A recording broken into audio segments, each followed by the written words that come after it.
이렇게 하나드림 교회에 하나님께서 인도하심이 있어서 말씀을 증거하게 하신 것을 감사드리고 찬양합니다.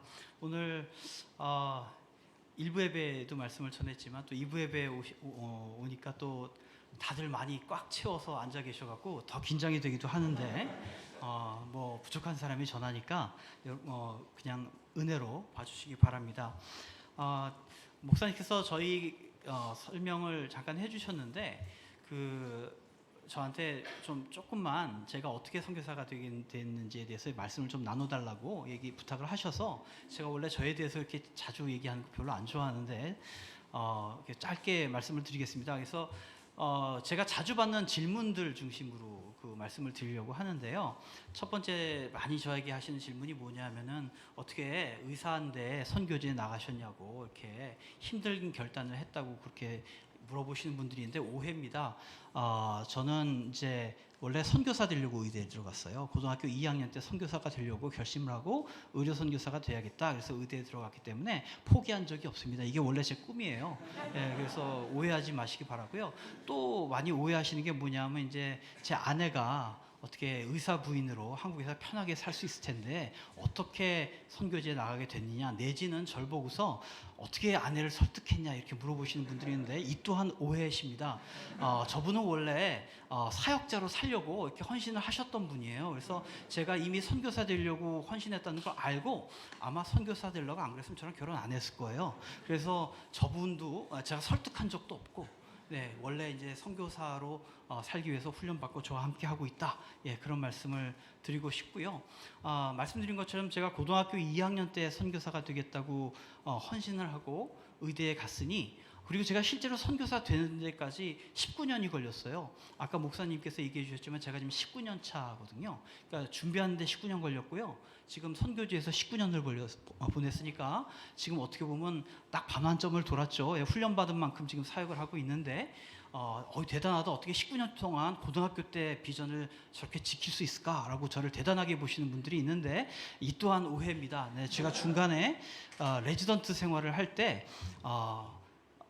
지금은 좀 많이 나아졌다고 생각을 하는데 제가 벌써 한 거의 30년 전이에요. 레지던트 트레이닝 받을 때 군기가 되게 세거든요. 그래갖고 뭐 선배가 시키면 그냥 다 해야 되는 거예요. 그래갖고 일단 주일날 교회를 잘 못 갑니다. 예, 당직이라 퇴근도 잘 못합니다. 이제 병원에서 계속 자죠. 그러면 자면 내 방이 있느냐? 아니죠. 의국이라고 그래서 이제 철제 2층 침대를 짝짝짝 붙인 거기서 잡니다. 네, 잠도 잘 자냐? 못 자죠. 수시로 콜을 받고 그래서 레지던트 때 트레이닝 받으면서 교회도 잘 못 가고 기도 개인 공간이면 기도도 잘 못하고 예, 큐티도 잘 못하고 그래서 제가 대학생 시절에 이제 선교단체에서 훈련을 굉장히 열심히 받았어요. 선교 훈련도 많이 받고 선교사 되려고 그래서 제가 있던 선교단체에서 전국 대학 대표도 하고 막 그랬거든요. 그런데 레지던트가 딱 돼서 사회생활을 해보니까 교회 좀 안 나가고 그리고 좀 이렇게 큐티 좀 못하고 기도 좀 못했다고 손이 그냥 그 경건 생활했던 게 다 무너지더라고요. 예. 그리고 수시로 회식을 하는데 또 우리나라 의사들이 또 술이 셉니다.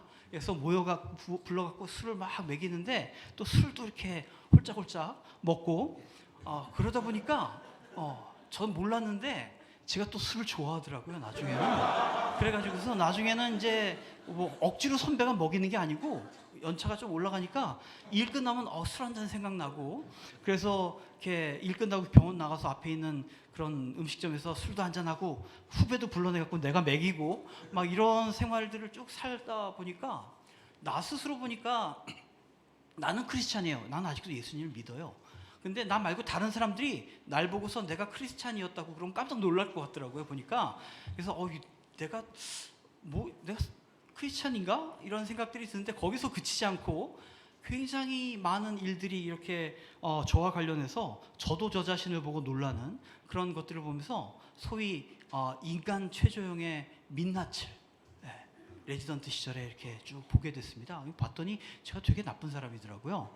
그리고 되게 표리부동하고 그런 뭐라 그러죠? 이렇게 외식하는 그리고 위선자 같은 사람이라는 것을 제가 깨닫게 됐어요. 그래서 나 같은 사람이 선교하면 하나님의 거룩한, 아직도 크리스찬이었다고 그랬잖아요, 비록. 그래서 나 같은 사람이 선교를 하면 하나님의 선교가 망할 것 같은 거예요. 그래갖고 선교를 포기했었어요. 레지던트 2년차 때. 그래서 우리 부모님이 이제 제가 선교사가 되겠다고 의대를 간다고 했을 때 반대를, 처음에는 이제 선교사 된다고 그럴 때까지는 반대를 하다가 의사 선교사가 되려고 의대를 간다니까 반대를 철회하셔서 제가 이제 의사가 됐는데, 우리 아버님 생각은 얘가 이제 커서 철들면 이제 자신의 순진했음을 뉘우치고 다시 돌아올 거라고 믿고 계셨나 봐요. 믿음이 좋으셨는데 아버지의 믿음대로 제가 이제 선교를 포기하게 된 거죠. 그래서 어느 날 이제 집에 가서 아버지하고 술 한잔 딱 하면서 아버지한테 말씀드렸어요. 아버지, 제가 아무래도 선교를 하면 안 될 것 같습니다. 그랬더니 우리 아버님께서 제 어깨를 두드리시면서, 그래, 잘 생각했다 우리 아들아, 네가 어렸을 때나 그런 생각을 하는 거지 어떻게 그런 걸 하냐, 이렇게, 너 그렇다고 교회 다니고 크리스찬으로 잘 살면 되지, 굳이 꼭 외국에 나가서 그렇게 선교사 할 필요 없다, 잘 생각했다, 그러셨거든요. 그렇게 선교사가 안 되기로 했는데 또 하나님이 은혜를 주셔서 이제 연차가 올라가다 보니까 연차가 올라가면 레지던트가 퇴근을 합니다. 네, 그리고 교회를 규칙적으로 다닐 수 있게 되고요. 이제 퇴근을 하니까 집에 가서 자잖아요. 그러니까 자기 공간이 생기잖아요. 크리스찬이었다고 그랬잖아요. 그러니까 다시 또 교회 청년부 모임에 가고, 그리고 기도도 하고, 그러면서 은혜를 다시 받으면서 보니까 내가 선교사가 되려고 의사가 됐는데 선교사 안 되기로 했는데 왜 의사여야 되지 하는 쓸데없는 고민을 제가 하기 시작을 하는 겁니다. 은혜를 받으면 또 쓸데없는 고민들을 합니다. 그렇게. 그래갖고 이 고민 저 고민 하면서 기도를 하게 됐는데, 레지던트 3년차 중환자실 주치의를 하던 때였는데, 그 일과가 다 끝나고 제가 그날 당직이어서 중환자 주치의 당직실에서 그 기도를 하기 시작했습니다. 하나님, 나는 왜 의사일까요? 하나님, 저는 이렇게 나쁜 사람인데 제가 선교는 할 수 없을 것 같은데 그러면 저는 뭘 하고 살아야 될까요? 하고 막 기도를 하고 있었는데, 그때 하나님께서 저에게 개인적인 음성으로, 조용아, 네가 나에게 잘못했다고 고백하면 내가 너를 선교사로 만들어주겠다라는 그런 음성을 제가 들으면서 잘못했다고 그랬습니다. 하나님한테 잘못했다고 그랬더니 그 순간에 그 사이에 방황했던 모든 것들이 의미를 찾는 거예요. 내가 나쁜 놈이라는 걸 알게 됐던 그 모든 것들. 그러나 하나님 은혜로 내가 누가 나를 선교사로 만들어준다고요? 하나님이 저를 선교사로 만들어준다고요. 그래서 뭐 제자 훈련 잘 받고 뭐 선교사 의사로 잘 트레이닝 받아서 내가 자격이 있어서 선교사가 되는 게 아니라 하나님이 은혜로 나를 세워주시는구나 라는 것을 깨닫게 되었습니다. 그래서 정말 고린도전서에서 바울이 얘기하는 것처럼 나의 나된 것은 주의 은혜다 라는 고백을 저도 동일하게 드립니다. 저는 사도 바울이 정말 진심이었다고 생각해요. 저는 그래서 제가 지금 선교사로 이렇게 하나드림교회 앞에 서 있는 것은 전적인 주님의 은혜였지, 제가 아주 믿음이 좋거나 신실하거나 뭐 때로는 뭐 뛰어난 의사거나 전혀 오해시라는 것을 제가 말씀을 드리고 싶고요. 네, 이 정도로만 말씀을 드리겠습니다. 가끔가다 제가 뭐 이렇게 어디 수련회나 뭐 강사로 이렇게 초청받을 때 이야기를 길게 해요. 그런데 너무 길게 하면 또 우리 또 은혜가 안 되니까 저에게는 이 정도로 정리하도록 하고요. 제가 지금 서약하고 있는 알바니아는 목사님께서 설명을 잘 해주셔서 유럽에 있는 줄 다 아시는데요. 잠깐 좀 준비한 슬라이드가 있는데 좀 보여주시겠어요? 네, 이건 우리 제목이고요. 이건 본문 말씀입니다. 이게 지도인데요. 저 알바니아가 보시다시피 좀 밑에 쪽에 보면 그리스가 있죠. 그죠? 예, 그리고 바다 건너편에 이탈리아가 있습니다. 그래서 발칸반도로 가는 저 땅에 자리 잡고 있고요. 이 알바니아 우리는 잘 생소하잖아요. 그죠? 근데 이 알바니아가 성경에 나옵니다. 예, 성경에. 그 어디냐 하면은 로마서 15장 19절에 바울이 저 중간에 보면 그리하여 내가 예루살렘으로부터 두루 행하여 일루리곤까지 그리스도의 복음을 편만하게 전하였노라 라는 말씀이 나오는데, 예루살렘은 잘 아시잖아요. 그죠? 근데 일루리곤이라는 생소한 지명이 나오는데, 이 신약이 그리스 말로 쓰여졌는데 저 일루리곤은 일리리 사람들의 땅이라는 뜻입니다. 그래서 옛날 이 알바니아 사람들의 조상이죠.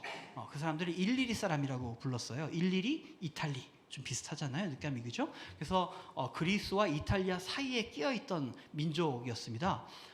이 사람들은 오늘날로 치면은 전에는 유고슬라비아라고 불렸다가 지금 7개의 나라로 쪼개진 뭐 크로아티아, 세르비아, 슬로베니아, 뭐 몬테네그로 하는 그 땅이 사실은 다 일일이 땅이었습니다. 거기에 이 사람들의 조상들이 살았고 그 일일이 사람들의 언어가 오늘날 알바니아 사람들이 쓰는 알바니아어의 조상어입니다. 그러니까 이 바울 시대 때부터 살았으니까 굉장히 오래된 사람들이죠, 유럽에.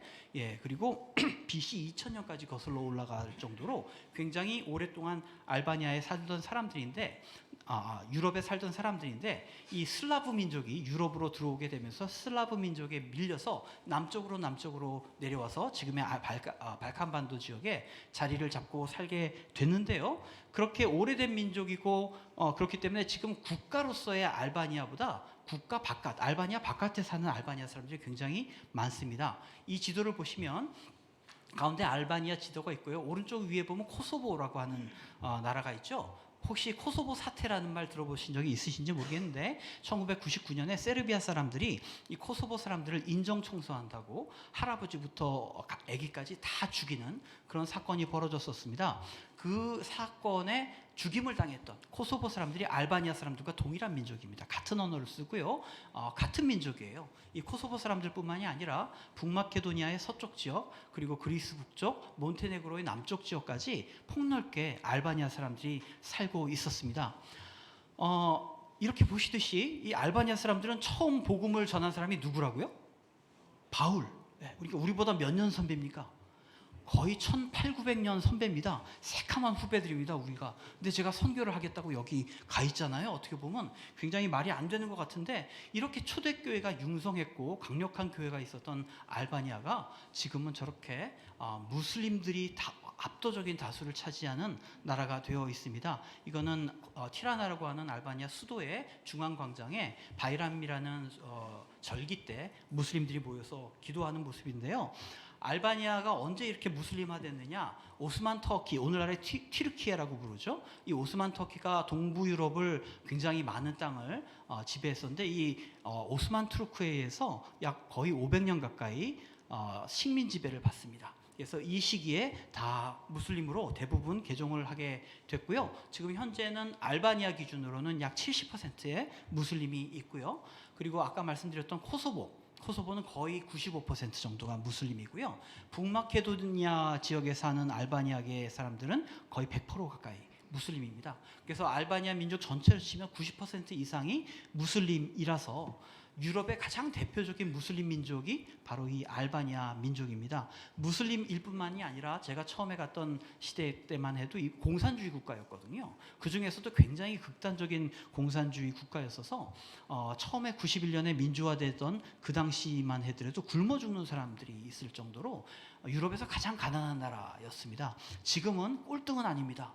2등, 꼴대에서 두 번째. 몰도바가 지금은 꼴등인데 알바니아는 여전히 유럽에서 가난한 나라 중에 하나이고요. 보시는 것 같이 이렇게 무슬림들이 압도적입니다. 그 중에서도 특히 알바니아가 남북으로 좀 이렇게 긴데 북쪽에 갈수록 이 무슬림들의 비율이 압도적으로 높고요. 코소보도 굉장히 무슬림의 숫자가 높기 때문에 이 알바니아가 복음 이제 선교가 시작된 지가 30년이 지나가면서 많은 교회들이 세워지고, 그리고 현지인 사역자들이 일어나면서 교회 개척을 하기 시작했는데, 그럼에도 불구하고 여전히 이 무슬림들이 많은 알바니아 북동부와 코소보 이쪽에는 선교사 수도 적고, 그리고 교회 숫자도 굉장히 적습니다. 그래서 우리 단체 선교사 팀이 앞으로 30년 이후에 우리 선교의 방향을, 남은 사명을 이루기 위해서 어떻게 해야 될까 고민하면서 우리가 알바니아 북동부로 이동해서 그 너머의 코소보 그리고 북마케도니아 지역에 있는 알바니아계 무슬림들에게 복음을 전하자라고 방향을 결정해서 저 사진에 보시면 알바니아라고 써 있는 그 위쪽에 오른쪽 위에 보면 코소보가 있죠.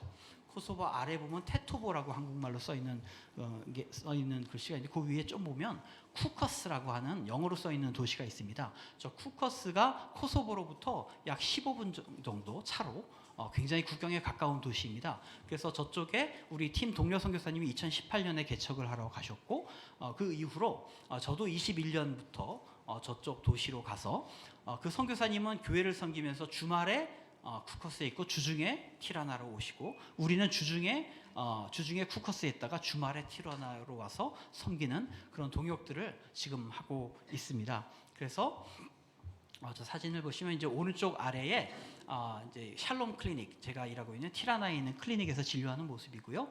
아래쪽 왼쪽 사진은 쿠커스라고 방금 말씀드린 그 교회의 도시, 우리 선교사님 개척하신 그 교회에서 진료하는 모습이고요. 그 위에는 코소보의 자코바라고 하는 도시인데, 코소보도 제가 매주 다니면서 그렇게 사역을 하고요. 그래서 클리닉과 및 교회 사역을 그렇게 섬기고 있습니다.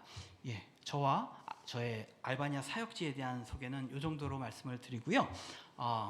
오늘 말씀에 대해서 말씀을 나누려고 하는데요. 시편 110편 1절에서 4절은 우리가 잘 아시는 말씀인데, 이것은 다윗의 시인데요. 구약에 나오는 대표적인 그리스도에 대한 예언입니다. 예. 시편 110편 오늘 말씀 1절에 보면 여호와께서 내 주에게 말씀하시기를 내가 내 원수들로 내 발판이 되게 하기까지 너는 내 오른쪽에 앉아 있으라 하셨도다, 이렇게 말씀이 나옵니다. 다윗이 말을 하고 있는데, 여호와께서 내 주에게, 여호와가 계시고 그 옆에 계신 내 주가 또 계십니다. 그 내 주가 뭘까?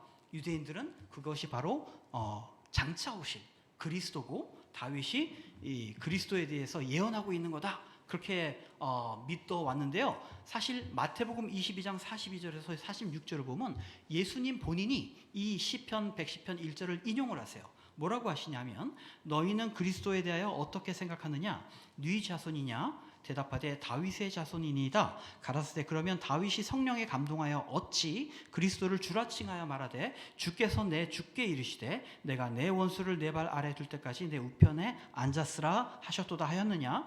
다윗이 그리스도를 주라 칭하였은즉 어찌 그의 자손이 되겠느냐 하시니 한 말도 능히 대답하는 자가 없고 그날부터 감히 그에게 묻는 자도 없더라, 라는 말씀이 나옵니다.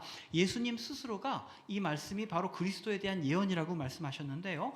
유대인들은 오실 그리스도가 다윗의 후손으로 올 거라고 믿고 있었어요.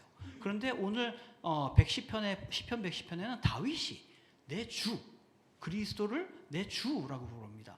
다윗의 후손이시기만 그분은 또한 다윗보다 먼저 계시고 다윗보다 크신 분이라고 다윗의 입으로 스스로 이야기하고 계시는 겁니다. 그러니까 이 오실 그리스도가 인간으로서 다윗의 후손으로 오시지만 오히려 다윗보다 먼저 계시고 다윗보다 큰 분이라고 다윗 스스로가 지금 시편 110편에서 증거하고 있는 것이죠. 그뿐만 아니고요. 히브리서 6장 20절에서 히브리서 기자가 이렇게 얘기합니다. 그리로 앞서가신 예수께서 멜기세덱의 반차를 조차 영원히 대제사장이 되어 우리를 위하여 들어가셨느니라, 라는 말씀이 나옵니다. 이 히브리서 6장 20절은 히브리서 6장의 마지막 절이에요. 그 이후에 7장으로 가는데요.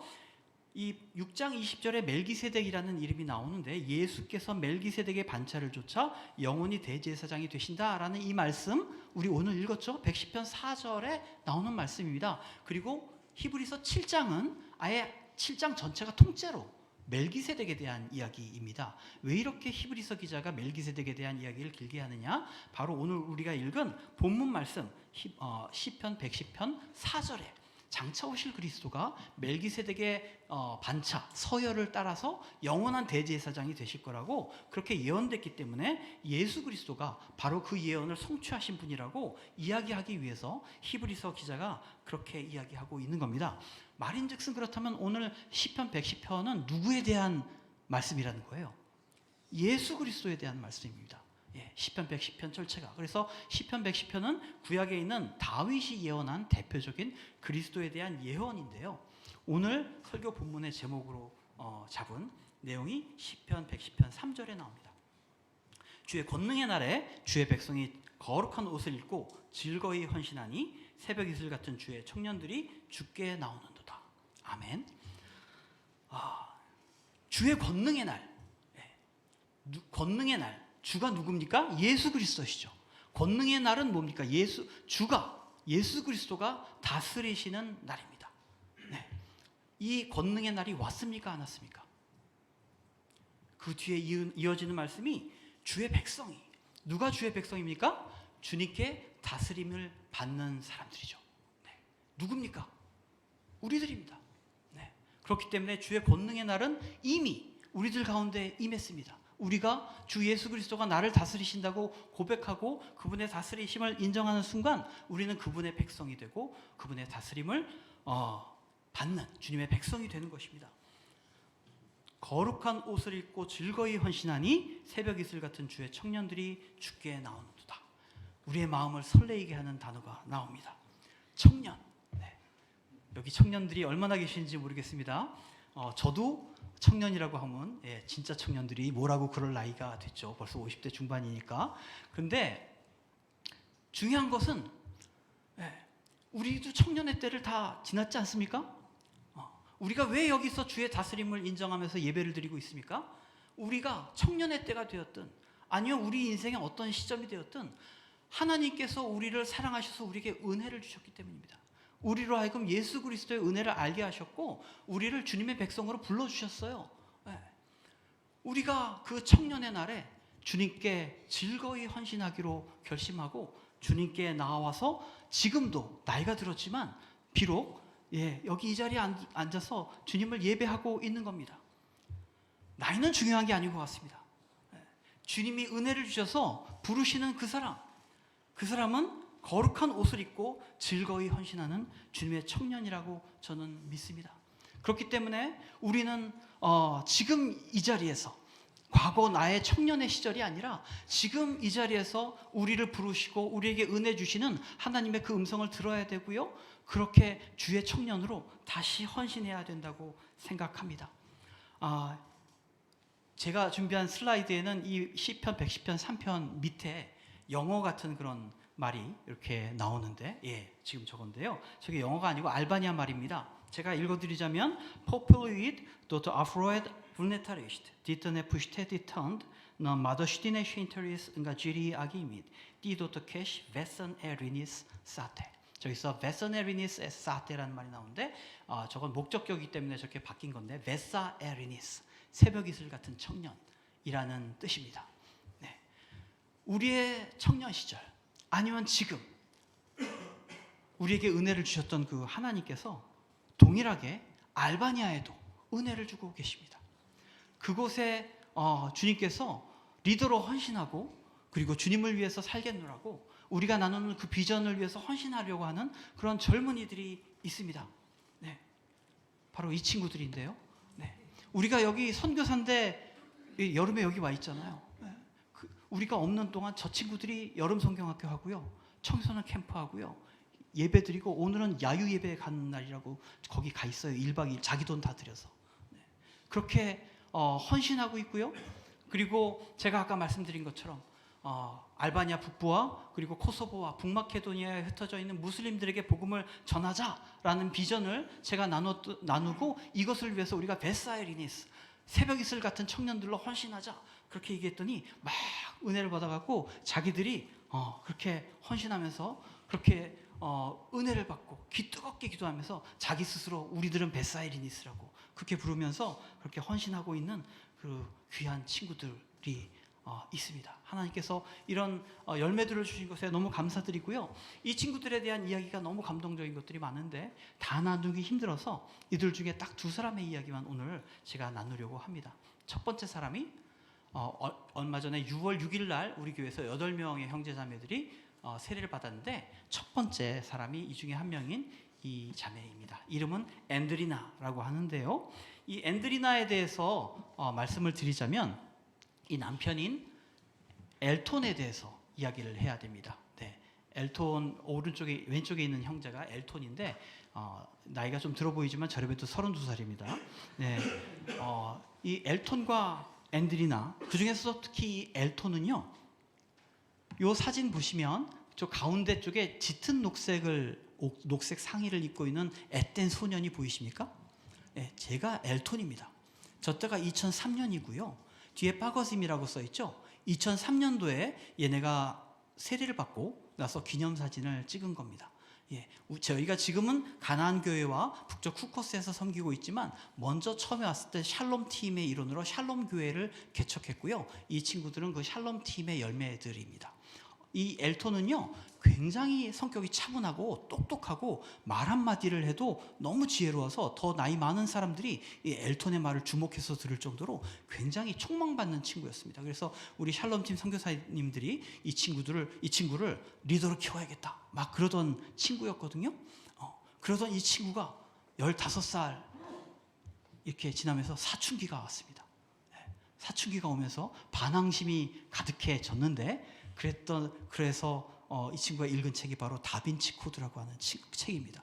이 다빈치 코드를 읽고 얘가 거기에 너무 매료된 나머지 어느 날 우리 선교사들을 찾아와서 뭐라고 얘기하냐면 예수님은 죽었던 게 아니고 잠시 가사 상태에 있었고 깨어나서 프랑스 지역에 가서 막달라 마리아와 함께 행복하게 살았다. 이런 얘기를 저에게 막 하고 있었습니다.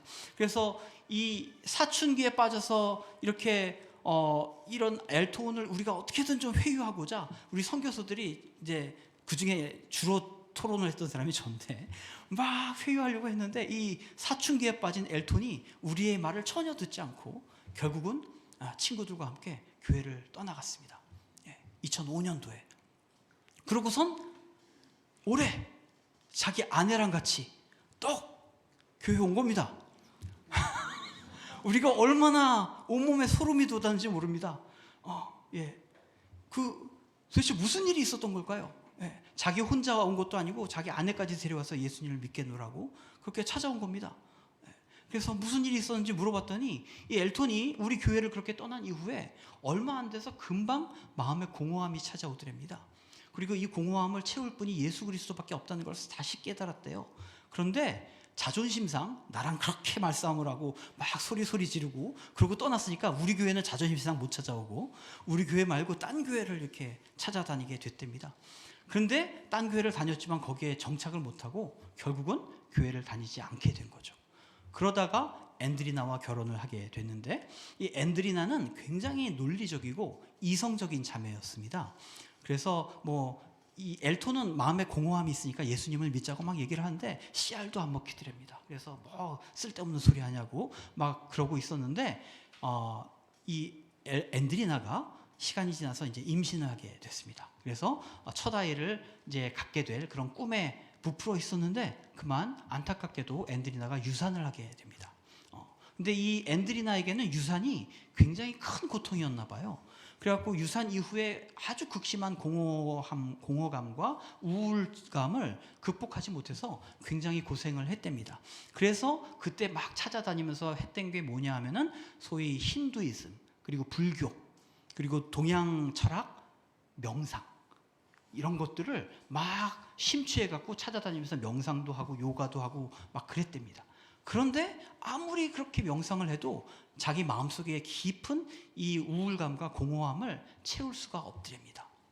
근데 그러던 어느 날 올해 초인데 이 엘톤이 앤드리나 보고서 이스라엘로 관광을 가자고 하더랍니다. 근데 이스라엘이 관광지로 그렇게 유명한 곳은 아니잖아요. 더 좋은 곳이 많으 해서 웬 관광 그러면서 안 간다고 그랬는데 어떤 관광회사에서 패키지로 싸게 가격이 나왔나 봅니다. 그래서 가격에 유혹을 버리지 못하고 이렇게 이 가족이 함께 이스라엘에 관광을 가게 된 거죠. 근데 이스라엘에 알바니아 사람들이 갔으니까 말이 안 통하잖아요. 그래서 그래도 관광 가이드를 따라서 이렇게 다니고 있었는데 관광지에서 마침 이스라엘로 성지 순례를 온 알바니아 일행들을 만난 겁니다. 근데 이분들은 피에르라고 하는 도시에 교회를 섬기고 있는 목사님과 사모님들이었는데 관광지에서 알바니아 말이 통하는 사람들을 만났으니까 너무 반갑잖아요. 그래서 막 이야기를 나누면서 가까워졌답니다.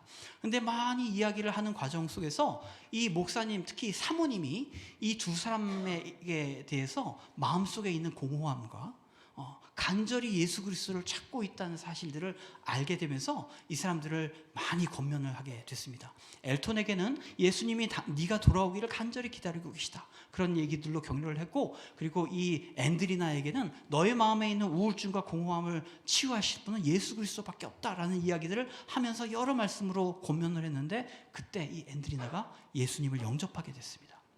예수님을 영접하는 순간 그 마음속에 있던 공허함과 우울감이 180도로 바뀌어서 설명할 수 없는 기쁨으로 충만해지게 됐고요. 그래서 예수님에 대한 이야기만 하면 얘는 특징이 울보예요. 툭하면 옵니다. 그래서 막 완전히 울보로 변한 거예요. 그래서 둘이 그곳에서 다시 예수 그리스도를 영접하고 회심하게 되면서 알바니아로 돌아오게 됐습니다.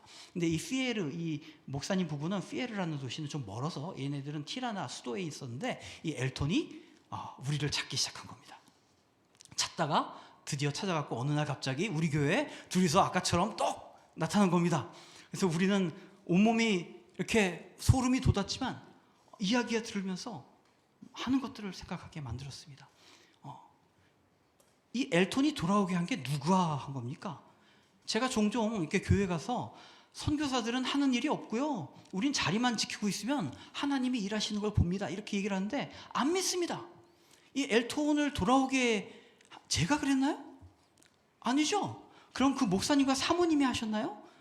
그 18년 세월 동안 내 끝부분 활용점정을 찍으셨을지 몰라도 아닙니다. 하나님은 엘톤은 하나님을 떠났을지 몰라도 하나님은 엘톤을 버리신 적이 없는 거예요. 그래서 그분의 계획 속에서 얘를 끝까지 쫓아오셔서 엘톤 플러스 앤드리나까지 둘을 모두 구원시키신 겁니다. 그래서 이번에 앤드리나도 세례를 받았어요. 우리 교회 청소년들이 많은데 엘톤이 얘기합니다. 나는 철이 없어서 청소년기에 떠났지만 너희들은 예수 그리스도 떠나지 마라. 그분만이 참된 구주시다. 그렇게 우리 아이들에게 막 얘기하면서 아까 자기 벳사의 리니스라고 막 그러는 친구들이 막 더 은혜를 받고 있습니다. 하나님이 일하십니다. 우리는 그저 그분의 도구일 뿐입니다. 두 번째 자매 이야기를 하고 싶은데요. 바로 이 자매입니다. 클라리사라고 하는 자매인데 저 친구는 처음 우리 교회에 온 건 한 12~13살 정도 됐을 때예요. 얘는 원래 이제 미르디타라고 하는 시골 출신이에요. 완전 산골인데 집안은 카톨릭 배경이에요. 근데 이 클라리사에게는 기도 제목이 하나 있었는데요. 뭐였냐면 바로 아버지입니다. 이 아버지가 알코올 중독자의 굉장한 폭력주의자라고 해야 되나? 예. 증오와 그 분노에 사로잡혀 가지고서 매일 아내와 자식들을 때리는 거 무슨 뭐 당연하고요. 너무나도 폭력적인 사람이라서 눈도 마주치기 힘들 정도로 그런 사람이었습니다. 그래서 이 클라리사와 엄마의 기도 제목은 아빠가 착해지는 거. 아빠가 착해지게 해달라고 막 가톨릭 신자니까 열심히 기도했습니다. 근데 기도했음에도 불구하고 아빠는 번번이 집에 술 먹고 들어가고 다 두들겨 부수고 때리고 그런 정말 지옥이 따로 있는 게 아니고 집안이 바로 지옥이었던 그런 자매였습니다. 그러던 어느 날 이 아빠가 정말 사고를 크게 쳐갖고 이웃을 때리는 바람에 폭력으로 폭행으로 감옥에 가게 됐습니다. 그래서 그나마 좀 아빠로부터 떨어지게 됐잖아요. 그래서 잠시 동안 집안이 잠잠하게 됐는데 이 아빠가 감옥에 간 사이에 결국 엄마하고는 이혼을 했습니다. 이혼을 했지만 우리 주변에서 굉장히 폭력적인 사람들이 그거 지키나요? 룰? 뭐 이혼했으니까 나는 가까이 이런 거 안 지키잖아요. 그래서 이 아빠가 출소하면 분명히 또 자기 가족을 찾아와서 또 다 두들겨 부수고 때리고 하는 일들이 반복될 것에 대한 두려움이 이 클라리사와 이 가족들에게 있습니다. 그래서 이 아빠가 감옥 가 있는 사이에 계속 기도를 한 거예요. 아빠가 착해지게 해달라고. 근데 이제 아빠가 감옥 가 있는 사이에 이 가족이 일자리나 그런 것들을 찾아서 수도인 티라나로 이사를 오게 됐는데 이사를 온 지역이 우리 가나안 교회에서 그렇게 멀지 않은 지역이었습니다.